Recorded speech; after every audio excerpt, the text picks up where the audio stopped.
Hello, Sassy Nari. Thank you for joining me today. आज मैं अपने यूजुअल इंटरव्यू वाले स्पॉट में शूट नहीं कर रही हूँ because this one is going to be a solo episodes में मैं उन चीजों के बारे में बात करती हूँ जो मैं उस वक्त अपने आसपास देख रही होती हूँ, उनके बारे में सोच रही होती हूँ. So these are more like observations and my thoughts on them. The idea is to think together and do little things that create some positive change हमारी लाइफ में, हमारे आसपास के लोगों की लाइफ में और होपफुली लार्जर कम्युनिटी में. पर इसके लिए ना हमेशा बहुत सीरियस होकर बात करने की जरूरत नहीं होती है. And that's what I'll do today. You know how sometimes a word gets used so often that it stops meaning anything. That's how I feel about a few of the words that float around in the world of personal growth, especially women के लिए. Words that started out as helpful ideas, but now just feel like pressure wrapped in pretty packaging. So today I want to talk about some of those words. Not to mock them, क्योंकि उन्होंने कभी ना कभी हमारी help की है. But because it's time to admit that they have lost their sparkle and maybe find newer, kinder ways to talk about the same things. Please help me bring more such content to you. Subscribe to Little Fixes on YouTube and follow us on your podcast app. So the first word is balance. I think balance might be the most overrated word in adulthood. हम ये सब जगह सुनते हैं. Find balance, create balance, live a balanced life. But honestly, real life ना इस तरीके से काम नहीं करती. Life isn't two sides of a scale. It's more like a playlist. कभी काम है, स्लो है और कभी फुल ऑन chaos है. और कभी कभी ना हमें प्लेलिस्ट से शांति चाहिए होती है, साइलेंस चाहिए होता है. तो ये जो बैलेंस का आइडिया है ना, I use to chase it like ये मेरा इकलौता डेस्टिनेशन है. और मुझे लगता था कि अगर मैंने अपना टाइम अच्छे से मैनेज किया, अपनी प्रायोरिटीज को क्लियर रखा, तो ये डेस्टिनेशन मुझे मिल जाएगा, बैलेंस मिल जाएगा. पर मैं चाहे कितनी भी ऑर्गेनाइज्ड हो गई हूँ, कुछ ना कुछ हमेशा टिप हो जाता. And now I think that balance isn't something you find, may be it's something you feel for a moment, और ये फिर से शिफ्ट हो जाता है, थोड़ा सा कहीं ना कहीं टिप हो जाता है. और ये फेलियर नहीं है, ये रिदम है. और जैसे वो कॉन्सेप्ट होता है ना वर्क लाइफ इंटीग्रेशन का, वो मुझे बैलेंस से बेटर लगता है. क्योंकि हमारी लाइफ में बहुत सारी चीजें एक साथ चल रही होती हैं, तो instead of pushing one thing away completely, हमें ऐसा करना चाहिए कि ठीक है, अभी जो चीज चल रही है उस पर ध्यान देते हैं, फिर थोड़ा सा काम अगर आ गया साथ में तो हम उसको कैसे बैलेंस, नॉट बैलेंस यार, seriously I am so used to saying balance, तो बैलेंस नहीं, मैनेज कर सकते हैं, कैसे उसको इंटीग्रेट कर सकते हैं. अगर मुझे अपनी बच्ची को टाइम देना है और मुझे कोई इंपॉर्टेंट काम करना है, देखो ऐसा हमेशा होता है, वी कांट जस्ट से कि अपने मॉरल हाई ग्राउंड पे बैठ गए कि नहीं, बच्चे को टाइम देना है तो सिर्फ बच्चे को टाइम देना है. ऐसा हमेशा पॉसिबल नहीं होता है. तो हम उस कॉल को और अपने डॉटर के साथ टाइम को कैसे इंटीग्रेट कर सकते हैं. कुछ भी दोनों में से परफेक्ट नहीं होगा, बट कभी कभी काम चलाना पड़ता है. और जो प्रायोरिटीज वाली बात है, कभी सॉर्ट होती है, कभी नहीं होती है, मुझे लगता है वो भी ठीक है. तो अगर आप टायर्ड हो चुके हैं trying to balance it all, maybe stop, try flowing with it instead. I know go with the flow भी एक बहुत ओवरयूज टर्म है. मुझे लगता है कि ये बैलेंस से बेटर है, because it is easier to flow rather than trying to balance everything, rather than trying to stop the flow of how the things are moving around us. Okay, okay. तो balance के बाद जो दूसरा word मैं retire करना चाहती हूँ वो है super woman, super mom. You know that line people से, आई डोंट नो तुम ये सब कैसे कर लेती हो, you are such a super woman.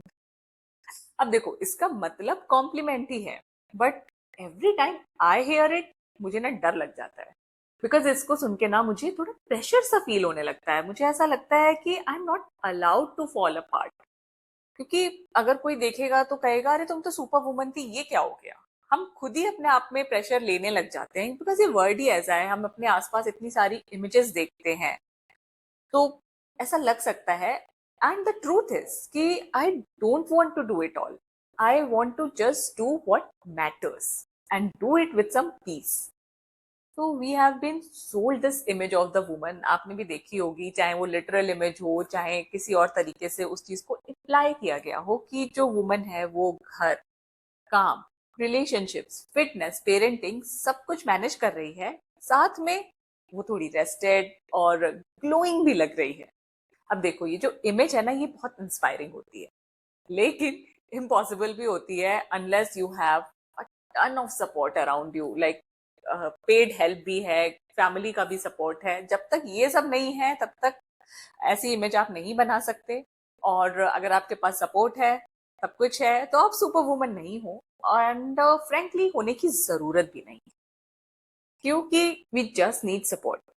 We need to normalise asking for help without feeling like we are failing, because sometimes ना strength isn't about doing everything, it's about knowing when to stop. अगर ये सब चीजें आपको समझ में आ गई हो तो let's move on to the next word, और ये बहुत ज्यादा ओवर यूज्ड वर्ड है, I am scared of even saying it, and the word is self care. तो अब ना हमें से बहुत से लोगों को ये पता है कि जब ये वर्ड कॉइन किया गया था तब सेल्फ केयर का मतलब वो नहीं था जो आज हो गया है। ये word 1950s onwards medical context में यूज किया जाता था, और फिर 1960s में अमेरिका के सिविल राइट्स एक्टिविस्ट ने इसको यूज किया था, और वो मोस्टली इसे ब्लैक कम्युनिटीज में basic health care and social service की एक्सेस से कनेक्ट करते थे। अब बहुत सारे चेंजेस से गुजरने के बाद सेल्फ केयर का मतलब अपने आप को पैम्पर करना हो गया है। I am not saying that it's a bad thing, अपनी फिजिकल और मेंटल हेल्थ का ध्यान रखना सबके लिए जरूरी है, पर अभी ना सेल्फ केयर कुछ ज्यादा ही कॉमर्शियलाइज हो गई है, और ये मुझे प्रॉब्लमेटिक लगता है। तो कॉमर्शियलाइज भी हो गई है और उसके साथ बहुत से और भी एंगल्स जुड़ गए हैं जो मैं थोड़ा सा डिस्कस करना चाहूंगी।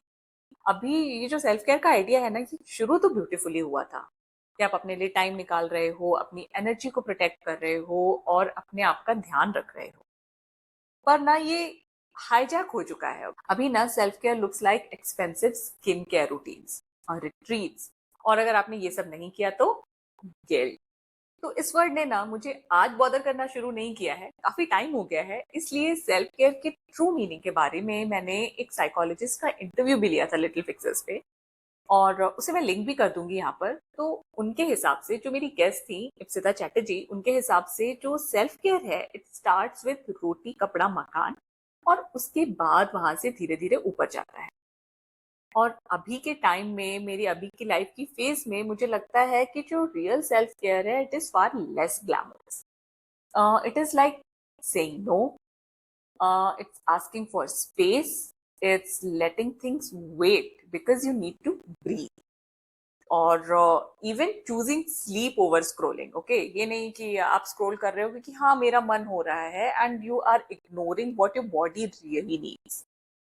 And even, sometimes it's doing the boring things like getting your paperwork done, eating on time, finally booking that doctor's appointment, and also going there, है ना। और बिकॉज हमने अपनी पीस को प्रोटेक्ट करने की बात की है, तो मैं ये ऐड करना चाहूंगी कि self care is not cutting people of selfishly, it's not running away from work and your other responsibilities.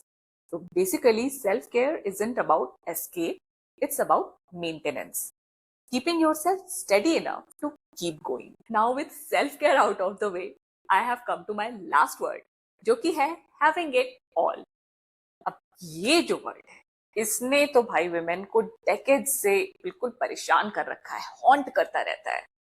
ये जो हैविंग इट ऑल है, और हाँ जैसे मैंने बोला भी कि विमेन को हॉन्ट कर रखा है, ये विमेन के लिए ही यूज किया जाता है। और ये आइडिया कि we can have it all, a fulfilling career, a happy family, personal growth, social life, health and somehow free time, सुनने में तो एम्पावरिंग लगता है, बट एक्चुअली में ये एक ट्रैप है, because every version of having it all I have ever seen still comes with compromise. अगर आपका करियर थ्राइविंग है तो आपके पास शायद डिनर प्लान्स के लिए बैंडविड्थ नहीं होगी, और अगर आपका फैमिली से डीप कनेक्शन है तो मे बी आपके प्रोफेशनल गोल्स थोड़ा सा साइड में होंगे। और इसके बारे में भी मैंने लिटिल फिक्सेस पे एक इंटरव्यू किया हुआ है, और जो मेरी गेस्ट कृषा थी उन्होंने ये भी बताया था कि सेल्फ केयर का मतलब सबके लिए अलग हो सकता है। Job, kids, marriage, staying at home, और ये सब जो चीजें हैं ना, ये जो हमारी प्रायोरिटीज हैं हैविंग इट ऑल वाली, ये लाइफ की अलग अलग फेजेस में अलग होती हैं। किसी फेज में हमारे लिए हमारे बच्चे इंपॉर्टेंट हो सकते हैं, किसी फेज में हमारे लिए हमारा जॉब इंपॉर्टेंट हो सकता है, तो किसी फेज में हमारे लिए मी टाइम इंपॉर्टेंट हो सकता है। हर वक्त हर चीज इंपॉर्टेंट तो हो सकती है, बट आप हर वक्त हर चीज को कर नहीं सकते हैं। तो मोटा मोटा मतलब ये है कि having it all is not having everything at once.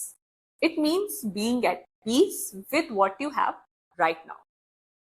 So I think the real power move is defining your own all instead of chasing kisi aur ka all.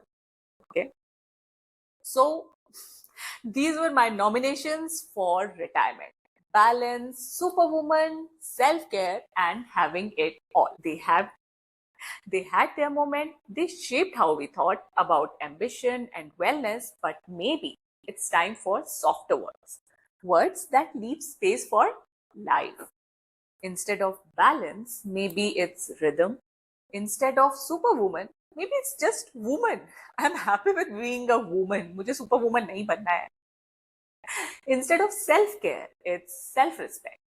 And instead of having it all, it's having enough. Because I think what we are all craving isn't perfection, it's peace. So if any of those words made you exhale, you are not alone. Because when I thought about it, I also realized कि ये जो अपने ऊपर pressure आता जा रहा है ना, इसको लेने का कोई मतलब नहीं है. इन सारी वर्ड्स को अपनी डिक्शनरी से हटा ही देना सही है. So tell me which one you are ready to retire. I'd love to hear from you. Thank you for listening. अब मिलते हैं नेक्स्ट वेडनेसडे को. तब तक के लिए खुद से प्यार करते रहो और सदा सैसी रहो. बाय.